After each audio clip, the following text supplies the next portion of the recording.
செவிவழி கதை கேட்க வந்திருக்கும் அன்பு நேயர்களுக்கு இனிய வணக்கங்கள்.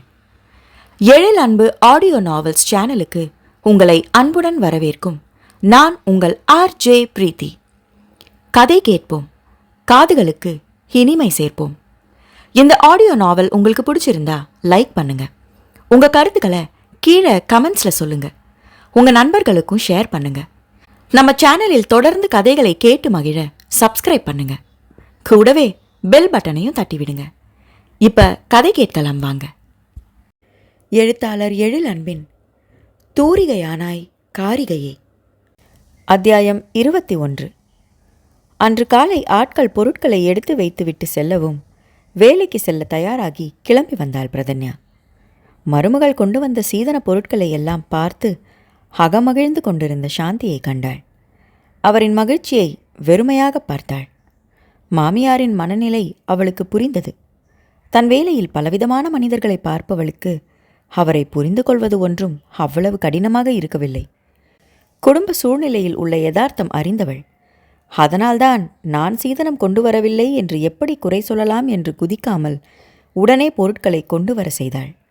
அதில் வினோதனுக்கும் வருத்தம் என்று புரிந்தாலும் அவளால் அவ்விஷயத்தில் அமைதியாகத்தான் போக முடிந்தது. குடும்பம் என்று வரும்போது யாராவது ஒருவருக்கு விட்டு கொடுத்துதான் போக வேண்டியது உள்ளது. தானே ஏற்படுத்தி கொண்ட வாழ்க்கையை எந்த பிரச்சனையும் இல்லாமல் கொண்டு செல்ல வேண்டும் என்பது மட்டுமே அவளது எண்ணமாக இருந்தது. பொருட்களை தடவி தடவி பார்த்து கொண்டிருந்தவரிடம் வந்தவள் அத்த என்றழைத்தாள். வேகமாக திரும்பியவர் அவளை காவல் உடையில் பார்த்ததும் ஒரு நொடி மிரண்டு பின்வாங்கினார். காவல் உடையில் கம்பீரமும் மிடுக்குமாக வந்து நின்ற மருமகளை பார்த்து இயல்பான புன்னகையை கூட அவரால் சிந்த முடியவில்லை. அவரின் மிரட்சியை பார்த்து உள்ளுக்குள் சிரித்து கொண்டாள். என் மாமியாருக்கு போலீஸ்னா பயம் போலவே என்று குறும்புடன் நினைத்து கொண்டாள். ஆனால் வெளியே ஒன்றும் காட்டிக்கொள்ளாமல் நான் வேலைக்கு கிளம்பிட்டேன் அத்தை, போயிட்டு வந்துடுறேன் என்று அவள் சொல்லிவிட்டு கிளம்ப தலையை வெறுமென ஆட்ட மட்டும் செய்தார். அவளுக்கு முன்பே வினோதன் கடைக்கும் ரோகிணி பள்ளிக்கும் கிளம்பி இருந்தனர். தான் மட்டும் தனியாக இருந்த சாந்தி மருமகளை நினைத்து இன்னும் அதிர்ச்சியில் இருந்தார். காக்கி உடையில் அவளை பார்த்ததுக்கே அதிர்ச்சி என்றால் அவள் வேலையில் இருக்கும் பொழுது அவள் காட்டும் கடுமையை பார்த்தார் என்றால் மிரண்டுதான் போயிருப்பார். அன்று இரவு பிரதன்யா வேலை முடிந்து வந்தபோது வினோதனும் கடையை அடைத்துவிட்டு வந்திருந்தான். இரவு அனைவரும் ஒன்றாக உணவருந்த அமர்ந்தனர். இரவிலும் சாதத்தையும் குழம்பையும் தூக்கி கொண்டு வந்து சாந்தி வைக்க பிரதன்யாவின் முகம் லேசாக மாறியது. காலையில் சாதம்தான் உண்டிருந்தனர். மதியமும் காவல் நிலையம் அருகில் இருந்த உணவகத்தில் சாதம்தான் உண்டிருந்தாள் பிரதன்யா. இப்பொழுதும் சாதத்தை பார்த்ததும் அவளால் சாப்பிட முடியும் என்று தோன்றவில்லை. அவள் வீட்டில் காலையிலும் இரவிலும் டிஃபன் சாப்பிட்டுதான் அவளுக்கு பழக்கம். மதியம் மட்டுமே சாதம் உண்பாள். இங்கே நேற்றிலிருந்து சாதம் குழம்பு மட்டுமே உணவாக இருந்தது. தனக்கு இரு பக்கமும் அமர்ந்திருந்த வினோதனையும் ரோகிணியும் திரும்பி பார்த்தாள். அவர்களுக்கு பழகி போனதுதான் என்பதால் எந்த வேறுபாடும் இல்லாமல் உணவை உண்ண ஆரம்பித்திருந்தனர். தானும் வேறு வழி இல்லாமல் உண்ண ஆரம்பித்தாள். ஆனால் ஓரளவுக்கு மேல் அவளால் உண்ண முடியாமல் போக பிசைந்து கொண்டும் பொறுமையாக சாப்பிட்டு கொண்டும் இருந்தாள். தான் சாப்பிட்டு முடித்த தருவாயில்தான் அவளை கவனித்தான் வினோதன். அவள் பிசைந்து கொண்டே இருப்பதை பார்த்தவன் என்னாச்சு, சாப்பிடலையா என்று கேட்டான். இதோ சாப்பிட்ற வேணோ என்றவள் 2 வாய் மட்டுமே எடுத்து வைத்தாள். மீண்டும் அவள் வேகம் குறைந்ததை கண்டவன் பிடிக்கலன்னா வச்சிடுங்க என்றான். பிடிச்சிருக்கு வேணோ, ஆனால் என்னவோ தெரியல, பசியே இல்லை. எங்கே தன்னால் இந்த சாதத்தை உண்ண முடியவில்லை என்று சொன்னால் வருந்துவானோ என்ற எண்ணத்தில் போய் சொன்னாள். அப்போ வச்சிடுங்க என்றான். நிம்மதி உணர்வுடன் உடனே எழுந்து விட்டாள். அவள் எழுந்த வேகத்தை யோசனையுடன் பார்த்தான். சாப்பிட்டு முடித்த சிறிது நேரத்தில் வினோதன் இரவு வேலைக்கு கிளம்ப காலையிலே கேட்க நினச்சேன், ஏன் வேணோ காலையில் வெளியில் படுத்திருந்தீங்க என்று கேட்டாள். அந்த நேரம் நான் உள்ளே வந்தால் உங்களுக்கு தொந்தரவாக இருக்குன்னு தான் என்றான் அவள் முகம் பார்க்காமல். எனக்கு ஒரு தொந்தரவும் இல்லை வேணோ, நீங்கள் உள்ளே வந்து படுங்க என்றாள். சரி என்று தலையை அசைத்தவனோ மறுநாளும் அதேபோல் மாடி வராண்டாவில்தான் படுத்திருந்தான். இத்தனைக்கும் அவன் வருவான் என்று கதவை திறந்து வைத்துவிட்டுதான் படுத்திருந்தாள். அப்படி இருந்தும் ஒரு போர்வை கூட எடுத்துக்கொள்ளாமல் வெறும் தரையில்தான் படுத்திருந்தான். காலை எழுந்து வந்து பார்த்தவளுக்கு என்ன செய்வதென்றே தெரியவில்லை. இவன் ஏன் இப்படி செய்கிறான் என்றுதான் நினைத்து கொண்டாள். அன்று மட்டுமில்லாமல் அதுவே தொடர்கதையானது. அதோடு அவனின் தூக்க நேரமும் குறைவதை கவனித்தவளுக்கு வருத்தமாகி போனது. வினோதன் வீட்டில் இருக்கும் நேரம் மிக மிக குறைவு. காலையில் உணவை முடித்து கொண்டு மதியத்திற்கும் சேர்த்து உணவை எடுத்து செல்பவன் 7 மணிக்கு மேல்தான் வீட்டிற்கு வருவான். அதிலும் வண்டி பழுது நீக்க தாமதமானால் தாமதமாக தான் வருவான். நேரமாகிவிட்டதே என்று விரைந்து வருபவன் இரவு உணவை உண்டுவிட்டு உடனே இரவு வேலைக்கு கிளம்பி விடுவான். அதிகாலை 4 மணிக்கு வருபவன் 7:30 மணி வரை தூங்கி எழுந்து மீண்டும் மெக்கானிக் ஷெட் சென்று அன்றைய வேலையை ஆரம்பிப்பான். இதற்கிடையே அவன் தூங்கும் மொத்த நேரமே 3 மணி நேரம்தான். பகலில் மெக்கானிக் ஷெட்டில் தூங்கி விடுவதாக அவன் சொன்னாலும் அதுவும் எந்த அளவு சாத்தியம் என்று அவளுக்கு சந்தேகம் இருந்தது. புதிதாக திறந்த கடை, வாடிக்கையாளர்களை பிடிக்க வேண்டும் என்றுதான் எண்ணம் இருக்குமே தவிர எழுந்து மூடி தூங்க மனம் வராது என்பது வினோதனின் குணத்தை நன்றாக அறிந்தவளுக்கு புரிந்துதான் இருந்தது. அதிலும் உடன் உதவி செய்ய அவனுக்கு கடையில் யாரும் இல்லை. அவனாகத்தான் அனைத்து வேலைகளையும் பார்க்க வேண்டும். அதனால் அவனுக்கு தூங்க நேரம் இருக்காது என்று அவளுக்கு தெரியும். இப்படி தினமும் 3 மணி நேரம் மட்டும் தூங்கினால் உடம்பு என்ன ஆகும் என்ற கவலை வந்தது. அதை பற்றி அவனிடம் பேச வேண்டும் என்று நினைத்து கொண்டாள். அவள் அவனை பற்றி யோசிக்க வினோதன் அவள் சாப்பாட்டு விஷயத்தை பற்றி கவனித்து கொண்டிருந்தான். தினமும் அவள் சாப்பிடும் அளவு குறைந்து கொண்டே வந்ததை கவனித்தவன் தங்கள் வீட்டு உணவு அவளுக்கு பிடிக்கவில்லையோ என்று நினைத்தான். இதற்கெல்லாம் தானே அவன் பயந்தான். ஆனாலும் அவள் வெளியே ஒன்றும் காட்டிக்கொள்ளாமல் அவளுக்குள் சமாளித்துக் கொள்வது அவனை உறுத்தியது. அதனால் அன்று இரவு வீட்டிற்கு வரும்போது ஒரு பையை கொண்டு வந்தவன் அன்னை தங்கை காணும் முன் விரைந்து மாடி ஏறினான். அப்போதுதான் காவல் நிலையத்திலிருந்து வந்து வீட்டில் அணியும் ஒரு பேண்ட் ஷர்ட்டை மாற்றிவிட்டு கொண்டையாக போட்டிருந்த தலையை கலைத்து வாரி கொண்டிருந்தாள். மேடம் என்று அழைத்து கொண்டே உள்ளே நுழைந்தான். வினோ, நானும் சொல்லி சொல்லி அழுத்து போயிட்டேன். இந்த மேடம்னு கூப்பிட்றதை விடுங்களேன் என்றாள் சலிப்பாக. என்னால் மாற்றிக்க முடியல, தானாக வருது. என எங்கள் வீட்டில் இருக்க சொல்லும்போது மட்டும் எப்படி கூப்பிடாம தவிர்த்தீங்க? தலையை வாரிக்கொண்டே புருவத்தை தூக்கி கேட்டாள். அது அது வந்து அப்போது எனக்கு வேறு வழி தெரியல. இப்போவும் அதே வழி இல்லைன்னு நினச்சிக்கோங்க. சரி, தலையை வாரிட்டிங்கன்னா கையை கழுவிட்டு வாங்க. பேச்சை மாற்றினான். எதுக்கு வினோ? வாங்க சொல்கிறேன். புரியாமல் குளியல் அறைக்குள் நுழைந்து கையை கழுவி விட்டு வந்தாள்.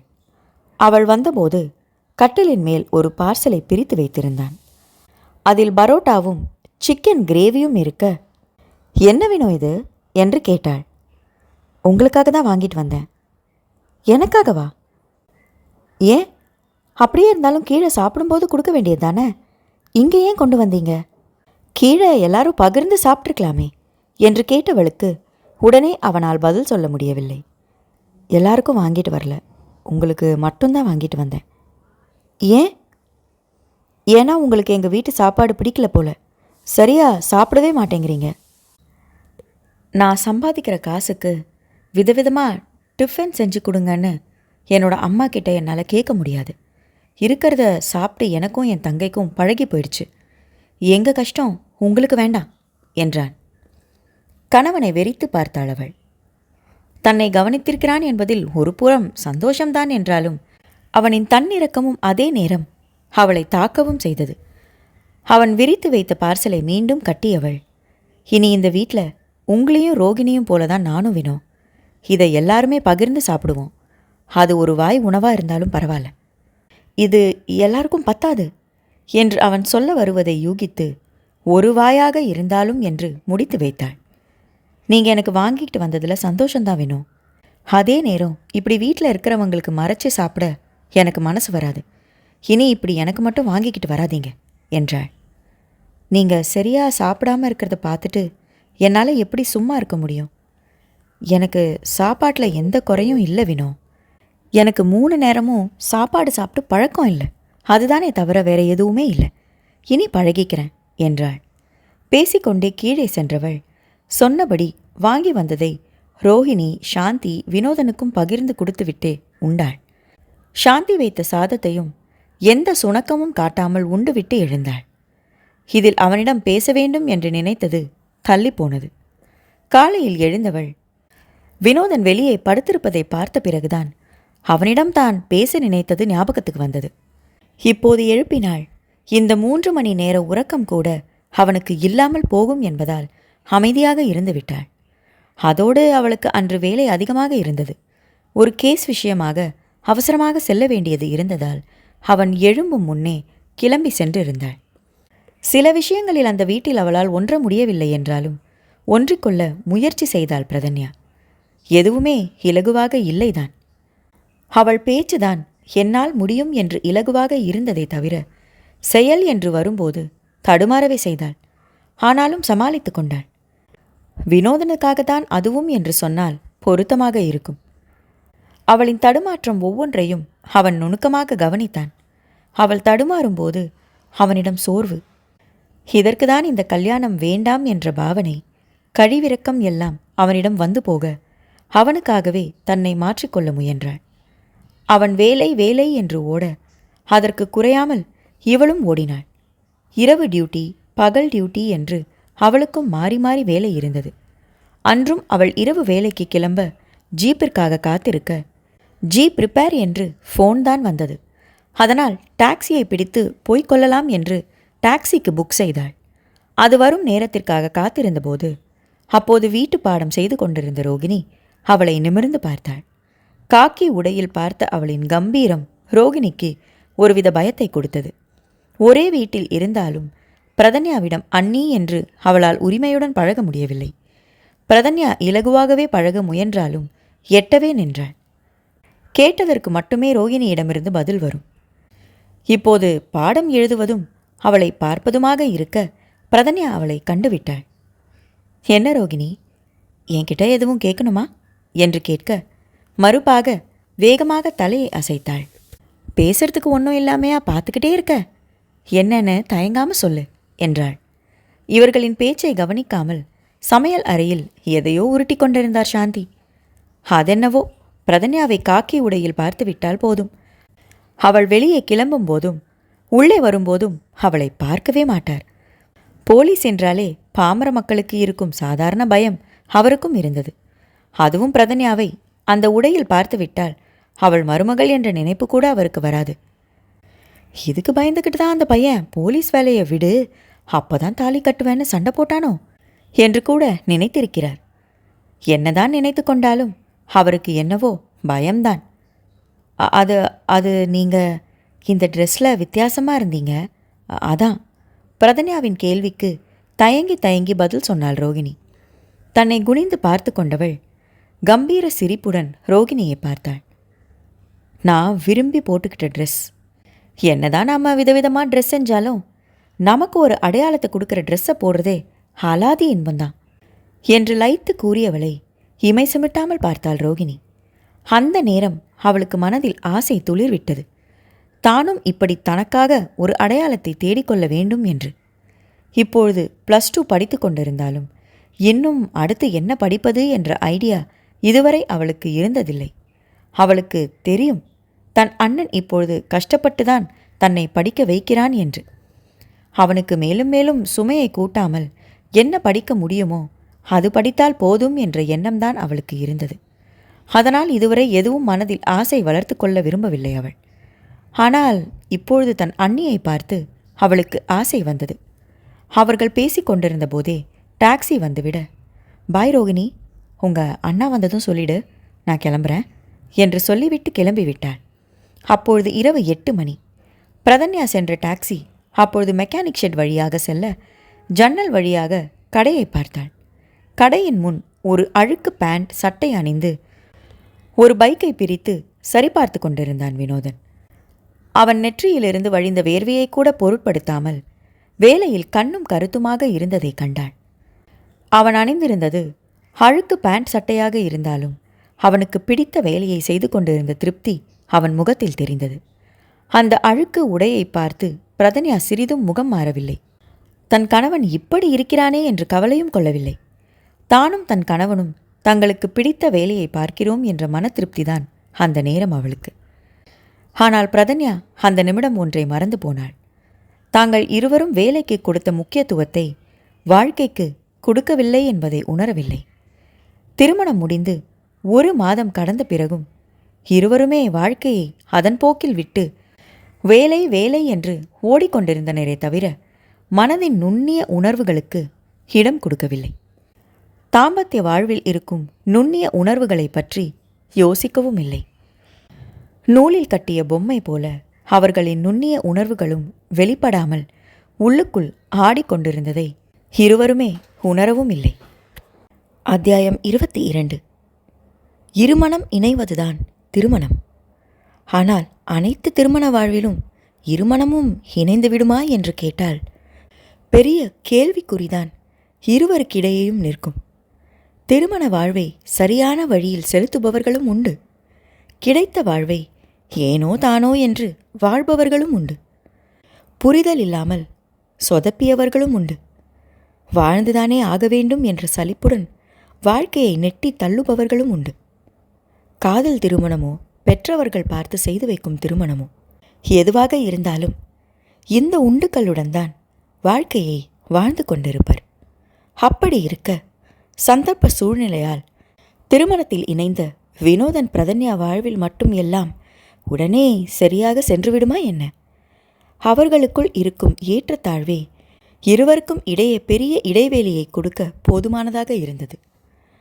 அந்த இடைவெளியை குறைக்க தன்னால் ஆன முயற்சிகளை எல்லாம் செய்தாள் பிரதன்யா.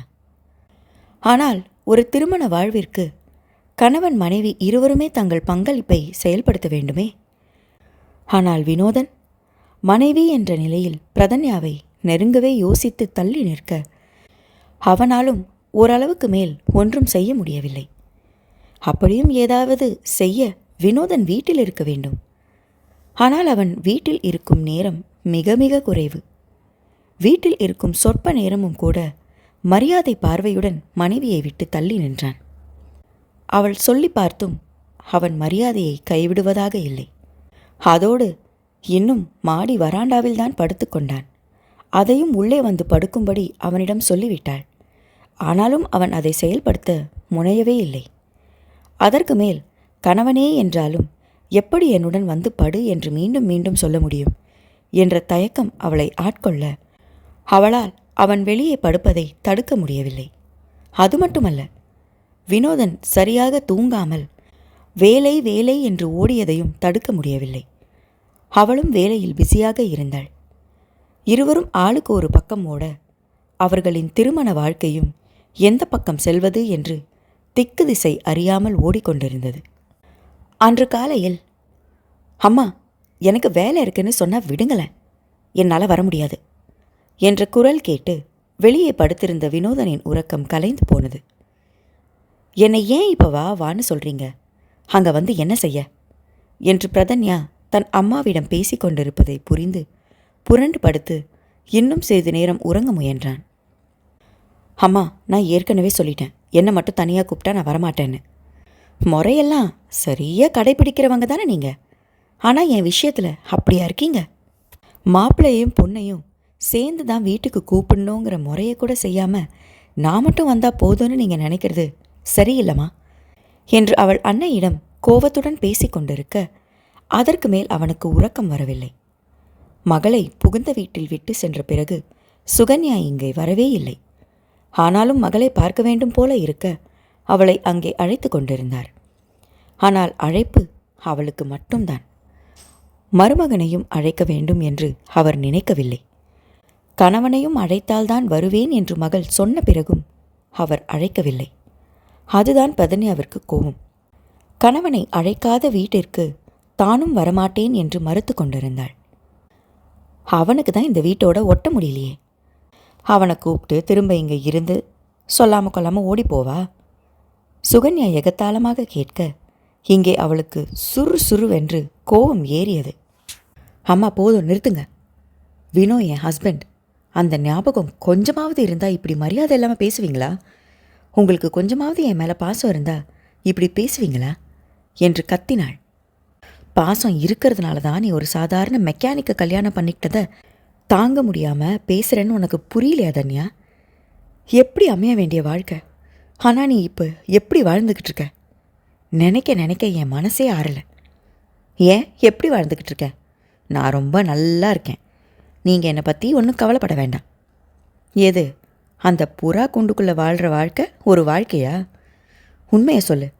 உன் புருஷன் உனக்கு 3 வேளையும் ஒழுங்கா சாப்பாடு போடுறானா இல்லையா என்று அவர் கேட்டதும், அம்மா என அதட்டலாக அழைத்தாள். இதுக்கு மேலே பேசினா அப்புறம் நல்லா இருக்காதுமா.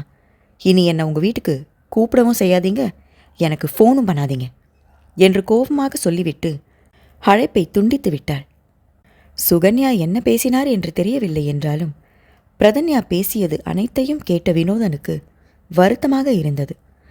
தன்னால் தான் அன்னை மகளுக்கு இடையே பிணக்கு என்பதால் அவனுக்குள் உறுத்தல்.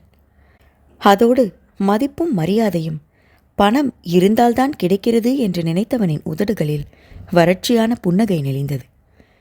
எழுந்து அறையின் கதவருகில் நின்று உள்ளே பார்த்தான். இறுகிய முகத்துடன் கட்டிலில் அமர்ந்திருந்தாள் பிரதன்யா. எனக்காக பார்க்காதீங்க, நீங்க உங்க வீட்டுக்கு போயிட்டு வாங்க என்றவனின் குரலில் தலையை நிமிர்த்தியவள் அவனை உறுத்து பார்த்தாள். முதலில் எல்லாம் அவளின் அந்த பார்வையில் தடுமாறுபவன் இப்போது நேர்கொண்டு அவளை பார்த்தான். உங்களுக்காக பார்க்காம வேற யாருக்காக நான் பார்க்கணும்? அழுத்தமாக வந்தது அவள் கேள்வி. வினோதன் உடனே பதில் சொல்லாமல் அமைதியாக இருக்க, பதில் சொல்லுங்க வினோ, உங்களுக்காக பார்க்காம நான் யாருக்காக பார்க்கணும்னு நினைக்கிறீங்க? கோபம் துளிர்த்த குரலில் கேட்டாள். உங்க அம்மாவுக்கு மகளை பார்க்கணுன்னு ஆசை இருக்கும் தானே என்றான். அப்படி ஆசை இருக்கிறவங்க பொண்ணை பார்க்க இங்கே வந்திருக்கணும் என்றாள் பட்டென்று. இதற்கென்ன சொல்லுவான்? பால் காய்ச்சும் அன்றே அவளின் பெற்றவர்களின் முகபாவனையை கண்டு கொண்டுதானே இருந்தான். ரவிச்சந்திரனாவது மகளுக்காக எந்த சுணக்கத்தையும் காட்டாமல் இருந்தாள். ஆனால் சுகன்யா அப்பட்டமாக வெறுப்பையும் இலக்காரத்தையும் காட்டியதை கண்டவனுக்கு என்னதான் சொல்ல முடியும்? அப்படி நினைத்தவர்கள் தங்கள் வீட்டிற்கு வருவார்களா என்ன? பணம், பணத்தை கொண்டுதான் அனைத்தும் மதிப்பீடு செய்யப்படுகிறது. இந்த பணமில்லாத வீட்டை இலக்காரமாக பார்ப்பவர்களுக்கு இங்கே வர பிடிக்குமா என்ன என்று நினைத்து கொண்டவன் அமைதியாக இருந்தான். இது நானும் அம்மாவும் சம்மந்தப்பட்டது வினோ, நான் பார்த்துக்கிறேன். என் புருஷனுக்காக என் புருஷன்கிட்டேயே போராடும்போது என் அம்மா கிட்ட போராட மாட்டேனா என்ன என்று கேட்டவளை விழியுயர்த்தி பார்த்தான். போராட்டமா? என்கிட்ட என்ன போராட்டம்? நெற்றியை சுருங்கி யோசனையுடன் கேட்டான். ஏன் வினோ, உங்களுக்கு தெரியாதா? இதோ என் புருஷன் என்கிட்ட பேசக்கூட என் பக்கத்தில் வராமல் வெளியே நின்று யாரோ 3வது ஆள்கிட்ட பேசுறது போல பேசுகிறாரு. என் புருஷன் உள்ளே வரமாட்டாரா, என் பக்கத்தில் நின்று உரிமையாக பேச மாட்டாரான்னு ஏங்கி போய் பார்த்துக்கிட்டு இருக்கேன். இதுவே எனக்கு பெரும் மனப்போராட்டம்தான் வேணும். தன் மனவலியை சொல்ல துடிக்கும் உதடுகளை கடித்து அடக்கி கொண்டே சொன்னவளை வலி நிறைந்த கண்களுடன் பார்த்தான். ஒரு மனைவியாக அவளின் எதிர்பார்ப்பு அவனுக்கு புரியத்தான் செய்தது. ஆனால் கணவனாக அவளை நெருங்க தனக்கு தகுதி இல்லை என்றே நினைத்தான். அவனுக்குள்ளும் சில போராட்டங்கள் இருக்கத்தான் செய்கின்றன. ஆனால் அவளைப் போல் அவனால் வெளிப்படையாக சொல்ல முடியவில்லை. அந்த மன போராட்டத்திற்கு சேர்த்துதான் அவன் உறக்கத்தை கூட மறந்தவனாக ஓடிக்கொண்டிருக்கிறான். அவள் சொன்ன பிறகும் இன்னும் அறைக்குள் வராமல் அவன் அப்படியே நிற்க பார்த்து கொண்டிருந்தவளுக்கு மனம் துடித்தது. தானே அவனை பெரிய வலைக்குள் பூட்டிவிட்டோம். அதுதான் அவனின் அந்த விலகலுக்கான காரணம் என்று அவளுக்கு புரியவில்லை. மொட்டை மாடியில் ஒரு குளியல் அறை மட்டும் இருக்க அதில்தான் அவன் குளித்து கிளம்பி வேலைக்கு செல்வான். இப்போதும் அவளிடம் அதற்கு மேல் பேசாமல் மாடிக்கு சென்றான். சென்றவனை இயலாமையுடன் பார்த்தாள் பிரதன்யா. என்ன செய்து அவனை மாற்றுவது என்று புரியாமல் தானும் வேலைக்கு செல்ல கிளம்பினாள். வினோதனும் பிரதன்யாவும் வீட்டில் இருக்கும் நேரம் சாந்தியோ ரோகிணியோ மாடிக்கு வருவதில்லை. அதனால் வினோதன் வெளியே படுத்துக்கொள்வதோ அந்த அறைக்குள் நுழையாமல் தவிப்பதோ அவர்களுக்கு தெரிய வரவில்லை. இருவரும் குளித்து கிளம்பி கீழே சென்றபோது சாந்தி எங்கோ அவசரமாக வெளியே கிளம்பி கொண்டிருந்தார். எங்கம்மா கிளம்பிட்டீங்க? அன்னையிடம் விசாரித்தான் வினோதன். என்னோட சின்னம்மா ஒன்று இழுத்துக்கிட்டு இருந்ததில்ல, அது போய் சேர்ந்துடுச்சுன்னு தகவல் வந்திருக்கு. அதான் அந்த கேத்தத்துக்கு கிளம்பிட்டேன். ஓ, சரிம்மா, போயிட்டு வாங்க. நீங்கள் மட்டும் போனால் போதும்ல. போதும் போதும், எல்லாரும் போகிற அளவுக்கு நெருங்கின சொந்தம்லாம் இல்லை, தூரத்து சொந்தம் தானே.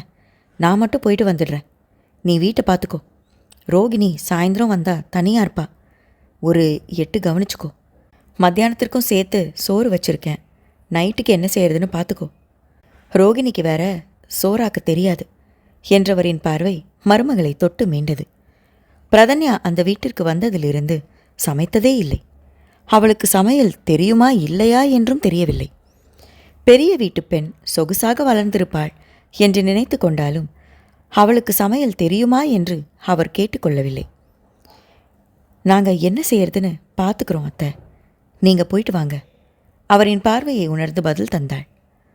நான் நாளைக்கு தான் வருவேம்மா, நான் போயிட்டு வந்துடுறேன் என்று கிளம்பி விட்டார். நான் சாப்பாடு எடுத்து வைக்கிறேன் என்று அன்னை கிளம்பியதும் சொல்லிவிட்டு சமையலறை சென்றாள் ரோகிணி. இரு ரோஹிணி, நானும் வரேன் என்று பிரதன்யாவும் பின்னால் செல்ல, சாந்தி செய்து வைத்திருந்த சோறு, குழம்பு, கூட்டு எல்லாவற்றையும் எடுத்து இருவரும் கூடத்தில் வைத்தனர். உணவை தட்டில் போட்டுக்கொண்டு மூவரும் அமைதியாக உண்டனர். உங்களுக்கு இன்னும் குழம்பு ஊத்தவா? ரோகிணி பிரதன்யாவிடம் கேட்க, இல்லை ரோகிணி, எனக்கு இதே போதும், நீ சாப்பிடு என்றவள் அப்போதுதான் ஒன்றை கவனித்தாள். ரோகிணி ஒரு முறை கூட அவளை அண்ணி என்று அழைத்ததில்லை. வினோதனைப் போல்தான் ஒரு மரியாதையுடன் அவளிடம் தள்ளி நின்றாள். இவளுக்கும் என்னை உறவாக ஏற்றுக்கொள்ள முடியவில்லையா என்றுதான் அந்த நேரம் அவளுக்கு தோன்றியது. மனதில் நினைப்பதை மறையாமல் உடனே கேட்டும் விட்டாள். என்ன ரோகிணி, உனக்கு நான் உன் அண்ணியா வந்தது பிடிக்கலையா? என்ன அண்ணினே கூப்பிட மாட்டேங்கிற என்று கேட்டதும் அண்ணன் தங்கை இருவரும் அவளை பார்த்தனர். வினோதன் தங்கையை கேள்வியாக பார்க்க அவளோ அவஸ்தையுடன் எச்சிலை கூட்டி விழுங்கினாள். அது அது இல்லை என்றாள் தடுமாற்றமாக. என்ன இல்லை? என்னை பிடிக்கலையா? அஷிஷோ, அப்படியெல்லாம் இல்லை, பிடிக்கும். அப்புறம் ஏன் அண்ணின்னு கூப்பிட மாட்டேங்கிற? அது என்று தயங்கியவள் தன் அண்ணனை பார்த்தாள். அவன் நீங்களே பேசிக்கொள்ளுங்கள் என்பது போல இருவரின் பேச்சிலும் தலையிடாமல் பார்த்து கொண்டிருந்தான். சொல்லு ரோகிணி, பிரதன்யா கேட்க, அது அண்ணாவே உங்களை மேடம்னு தான் கூப்பிடுறாங்க. அப்படி இருக்கும்போது நான் மட்டும் எப்படி என்று அவள் தயக்கத்துடன் சொல்லி முடிக்க பிரதன்யாவின் பார்வை அழுத்தமாக கணவன் மீது படிந்தது. என்ன செய்து வைத்திருக்கிறாய் பார் என்று அவள் பார்வை கேள்வி கேட்க சங்கடமான பார்வையுடன் மனைவியை பார்த்தான் வினோதன்.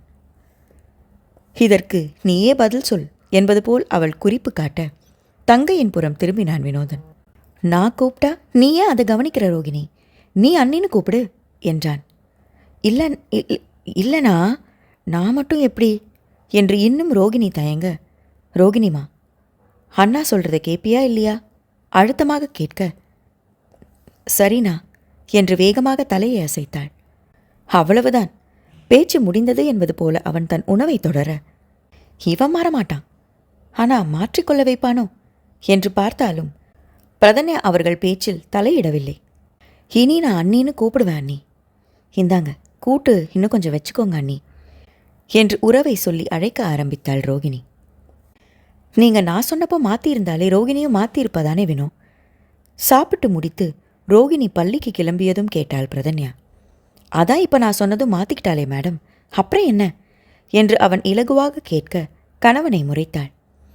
ஆக நீங்கள் மாற மாட்டீங்க? கண்டிப்பாக மாறுவேன், ஆனால் இப்போ இல்லை என்றான் வினோதன். அதுதான் ஏன்? எப்போவோ மாறுறதுக்கு இப்போ என்ன வந்தது என்று கேட்டவளுக்கு பதில் தராமல் வேலைக்கு கிளம்பினான். சலிப்புதான் வந்தது அவளுக்கு.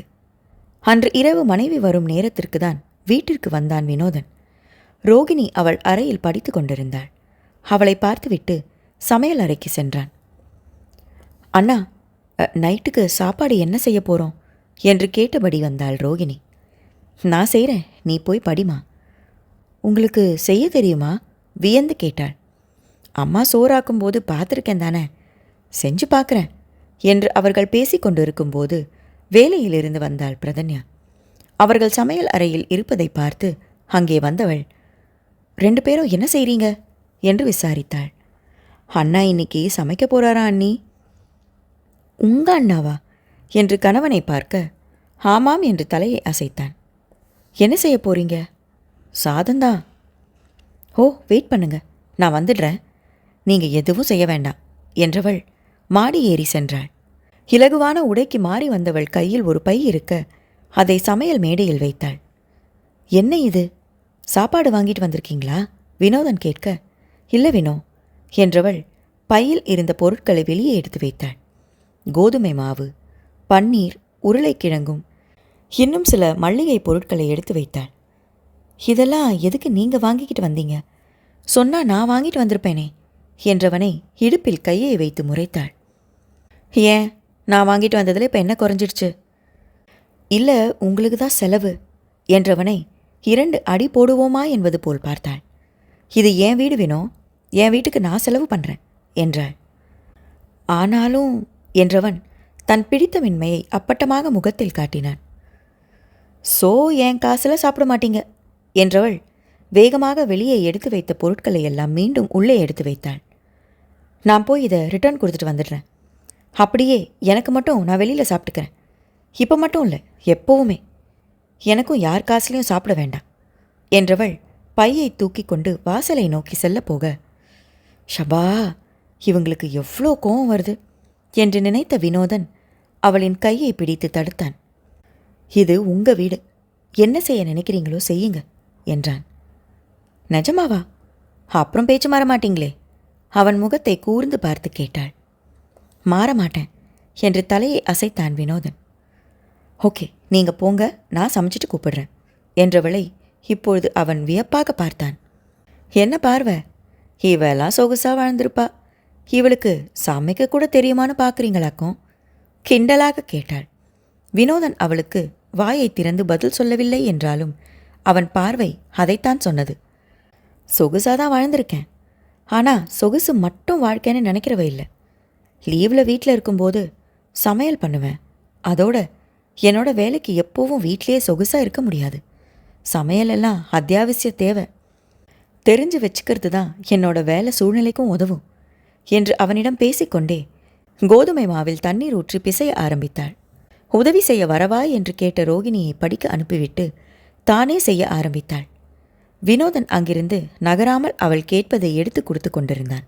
அவள் வேகமாகவும் லாவகமாகவும் வேலை பார்க்கும் அழகை அவன் கண்கள் ரசனையாகவும் வியப்பாகவும் நோக்கியது.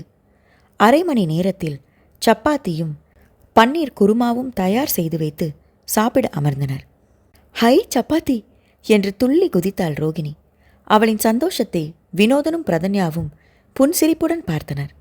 சூப்பர் அண்ணி, சோறா சாப்பிட்டு சாப்பிட்டு நாக்கே செத்து போயிடுச்சு.